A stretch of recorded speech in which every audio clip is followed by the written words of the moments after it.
Hello, তো ready হয়ে গেছি। আউটফিট দেখে কি বোঝা যাচ্ছে কোথাও যাচ্ছে কি না?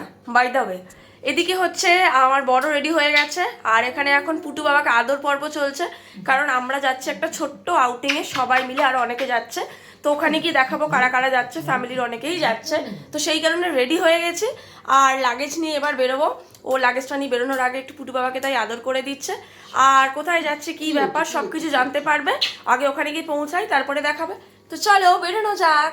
আর কেমন লাগছে অবশ্যই জানাবে। এই দেখো, এই আউটফিট পরেছি একটা, একটু দেখাও তো আমাকে, দাঁড়াও 1 মিনিট। তো এই হচ্ছে পিঙ্ক কালারের একটা টি শার্ট বা গেঞ্জি বলা যেতে পারে, ফুলাতা। আর সি গ্রিন কালারের উপরে ট্র্যাক স্যুট পরে নিয়েছি। কেমন লাগছে জানাবে। আমার বড় পরে নিয়েছে ফুলাতা একটা গেঞ্জি আর একটা ট্র্যাক স্যুট। কারণ ট্রেন জার্নির জন্য না এগুলোই কমফোর্টেবল, মানে এগুলো পরাই হচ্ছে কমফোর্টেবল, সেই কারণে দুজনেই পরে নিয়েছে। তাহলে এবার বেরোনো যাক।